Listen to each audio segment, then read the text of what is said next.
మరి అవకాశం ఇచ్చిన అన్నగారు కూడా ఉదయపూర్వక వందనాలు చెల్లిస్తాను. నేను ఇప్పుడు 2006లో రక్షణ పొందాను.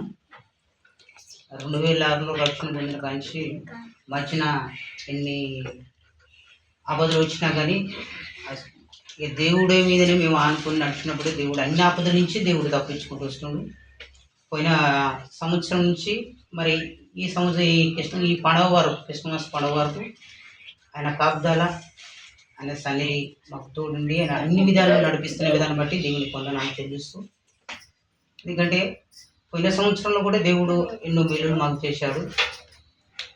ఈ సంవత్సరం కూడా దేవుడు మాకు మేలులు చేస్తాడని నేను విశ్వసిస్తున్నాను. హల్లెలూయా. దేవుడిని అంగీకరించిన వాళ్ళకి ఏ లోపం కూడా మన దేవుడు ఏ స్థితి నుంచి కూడా దేవుడు ఏదో ఒక రకంగా మనలకు నడిపించగలుగుతాడు. కాబట్టి దేవుడు పోయిన సంవత్సరం అంతా పోయిన సంవత్సరంలో కూడా ఇంతకుముందు పూలమ్మ కూడా చెప్పింది కదా, ట్రైనింగ్లో అసలు మేము అనుకునేది ఏమనుకున్నామంటే ట్రైనింగ్లో అంత చదువుకున్న వాళ్ళే కదా మాకు చదువురాదని నేను పోయి అడిగితే ఏం చెప్పాలి దేవా అనుకున్నాను.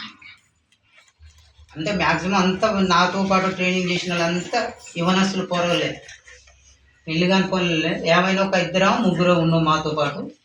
కానీ వీళ్ళంతా చదువు వచ్చింది కదా దేవా, నాకు ఒక్కరికే చదువు రాదు కదా దేవా, నేను ఏం చేయాలని నా మనసులో నేను అనుకునేది. కానీ ఓన్కి చెప్పలేదు బయట.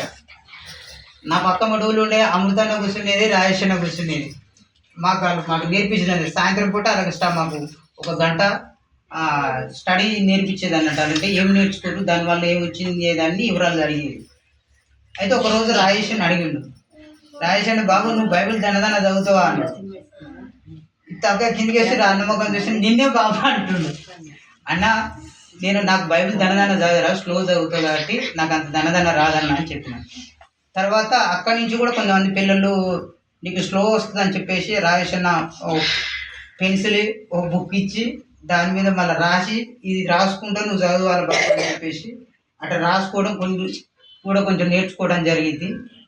ఆ నెల మొత్తం బైబిల్ ట్రైన్లో మేము అనుకున్నాం కదా, అంటే మాదిరి ఏమి దొరుకుతుంది మనం ఏమి లోపం అనుకున్నాం. కానీ ఆ బైబిల్ ట్రైనింగ్ పోవడం వల్ల అనేకమైన మేలు మేము పొందుకోగలిగినాం. హల్లెలూయా.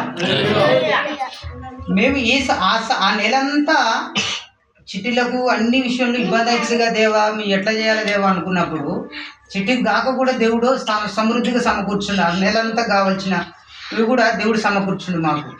మేము ఊహించలేదు ఏదైనా కానీ. ఎందుకంటే దేవుని పనికి ఒక అడుగు మనం ముందుకు వేసినప్పుడు దేవుడు మన జీవితంలో అనేకమైన మేలు చేయగలుగుతాడు దేవుడు. అసలు మేము ఊహించలేదు, అన్న కూడా ఊహించలేదు మా ఆ విధంగా జరుగుతుందని. దేవుడు అనుకోకుండా దేవుడు మాకు ఆ ట్రైనింగ్ పోయినందుకు